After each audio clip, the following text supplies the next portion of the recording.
Oi pessoal, aqui é o Rafa. Hoje eu vou trazer para vocês 7 dicas para implementar IA numa empresa tradicional. Vamos lá? Dica número 1. Seja um professor. Sim, por boa parte do tempo, se você está numa empresa tradicional, você vai precisar professar a palavra da IA. O que isso significa? Significa ensinar, conversar para as pessoas. Empresas que não passaram pela transformação digital têm até medo de IA. Você tem uma visão hollywoodiana ou uma visão de muito pessimismo, grande parte pela mídia que vende IA de uma maneira errada, de que a IA vai substituir o ser humano, as pessoas vão perder o trabalho por causa disso. E infelizmente, já tive essa experiência em empresas tradicionais, de que as pessoas pensam isso.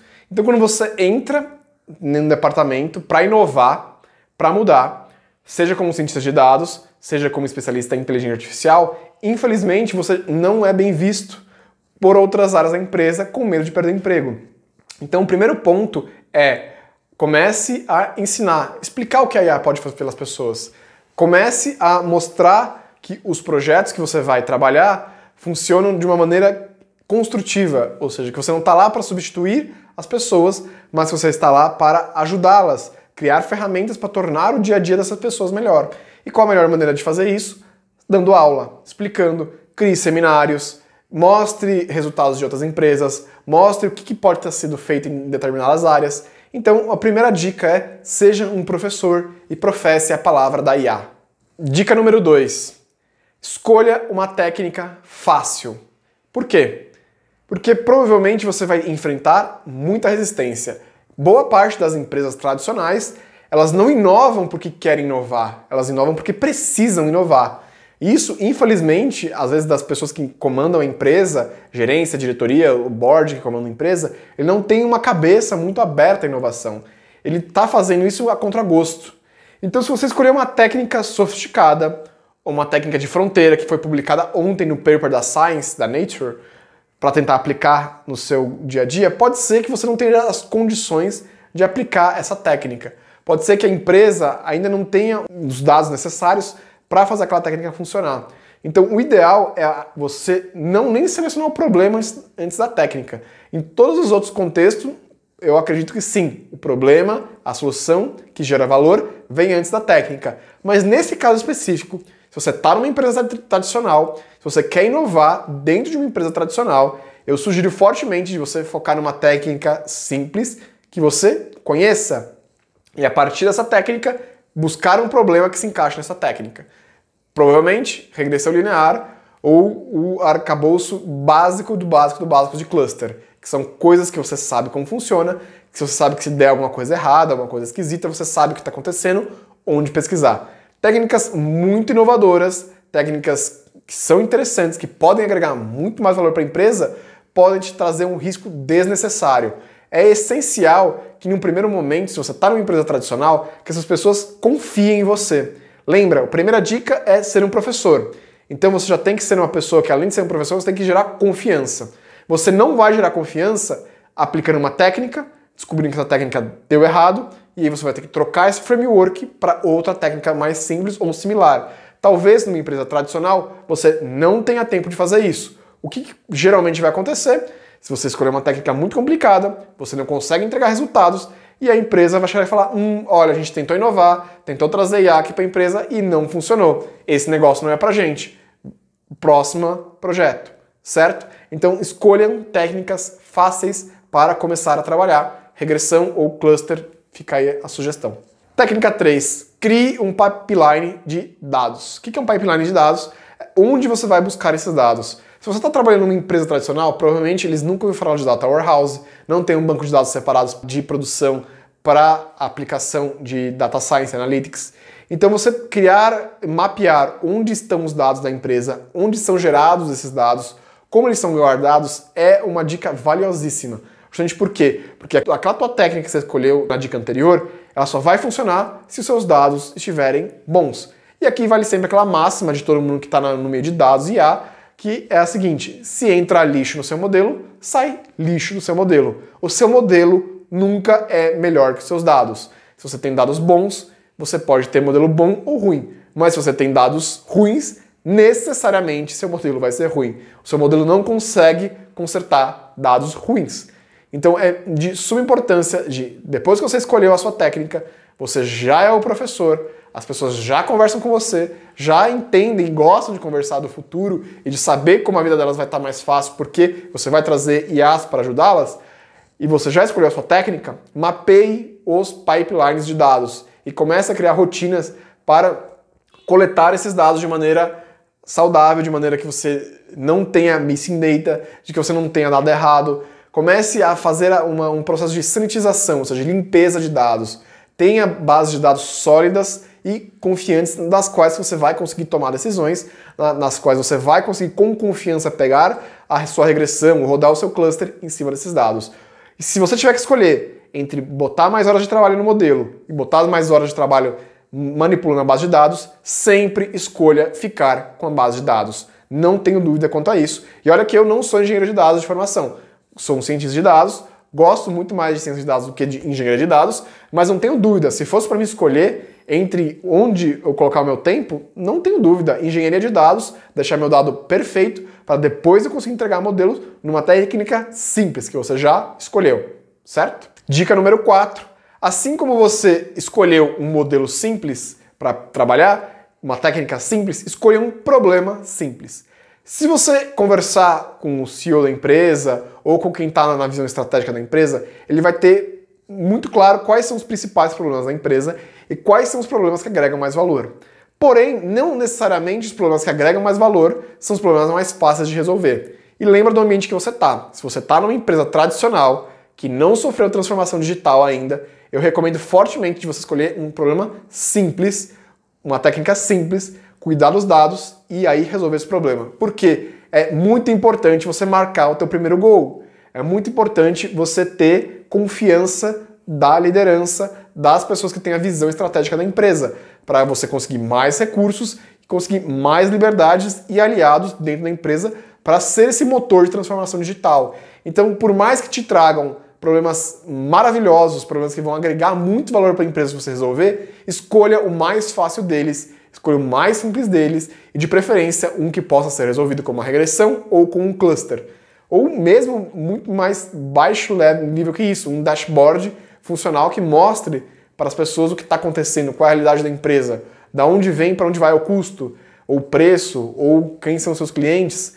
E depois que você escolher um problema simples, uma técnica simples, tratou seus dados, você já é o seu professor, você vai conseguir disseminar essa cultura de maneira melhor e vai fazer essa transição mais suave. Então, não se esqueçam, sempre escolham problemas simples. Dica número 5. Não crie expectativa. Infelizmente, a nossa classe de ciência de dados, de especialista em IA, a gente gosta de vender o futuro. Você não é o Elon Musk, você não tem a fortuna dele, você não precisa gerar o mercado para ele. O Elon Musk precisa fazer isso, o Elon Musk deve fazer isso, vender o futuro. Quando é o futuro, ele tem grana para isso, ele está numa posição que lhe permite fazer isso. Mas você e eu, infelizmente, a gente não pode fazer isso. E é muito tentador no começo de um projeto, você querer vender as maravilhas que a IA pode fazer para a sua empresa, as maravilhas que a ciência de dados vão fazer aqui, vamos montar a empresa de cabeça para baixo. E aí as pessoas pensam que vai entrar o R2-D2 aí pela porta, e se você entregar um dashboard funcional, você ainda vai ficar com aquela cara de isso é IA? Nossa, era só isso? Então nunca crie expectativas, você sempre tem que controlar elas. Você tem que falar, olha, eu estou aqui fazendo um trabalho de transformação digital, um trabalho onde eu vou melhorar alguns aspectos do trabalho que vocês, profissionais que entendem do negócio, que já fazem há muito tempo, fazem muito bem. Então eu não estou aqui para sobrepor o trabalho de vocês, mas eu estou aqui para, junto com vocês, criar ferramentas para deixar o trabalho melhor, mais fluido. Então não é uma questão de você falar e se engrandecer e falar, nossa, que a IA vai revolucionar a empresa. Porque infelizmente, ou até felizmente, você precisa de um conhecimento muito profundo do business, do negócio. E intrinsecamente, aqueles profissionais que trabalham todo dia com esse negócio, eles já sabem onde estão os gargalos, eles já sabem quais são os problemas principais da empresa. Pode ser, existem casos onde você coloca uma IA, você cria outros negócios, você cria uma nova cultura, abre um novo tipo de produto, mas via de regra isso é muito difícil. E se você está numa empresa tradicional, você está num ambiente mais árido ainda. Então, numa empresa tradicional, nunca se coloque como o salvador da pátria, nunca venda IA ou Data Science como a panaceia de todos os males da empresa. Até porque ela não resolve problemas de natureza humana, que infelizmente, geralmente são a maior parte dos problemas das empresas. Fluxo de decisão errado, ou com reter talentos, são coisas que a IA não consegue fazer. Então, sempre controle as expectativas, nunca se venda acima da expectativa, controle o que você pode e o que você não pode fazer, e seja muito claro no limite do impossível. Nunca fale que é possível fazer algo se você não tem certeza. Pare, pense, pesquise na literatura, veja se pessoas já fizeram isso, e só então devolva lá para o seu gestor se é possível fazer ou não, numa expectativa correta, inclusive de tempo. Olha, isso aqui foi feito uma vez em tal circunstância numa empresa gigante, nós somos uma empresa pequena, então eu acredito que é possível, porém vai demorar mais tempo. Sempre que você se resguarda disso e controla as expectativas, a tendência é as pessoas não acharem você um ilusionista, um picareta, um cara que sempre atrasa. Elas vão entender, não, é um projeto normal, que é como qualquer outro, pode atrasar, pode adiantar, mas ele está se esforçando para trazer valor para a empresa. Então sempre mantenha as expectativas no lugar delas. Sexta dica: procure problemas onde a IA ela vai ajudar e não substituir as pessoas. Eu estou há cerca de 10 anos nessa área, eu nunca vi um trabalho, eu nunca conversei com algumas pessoas que fizeram trabalhos onde o foco principal era substituir pessoas.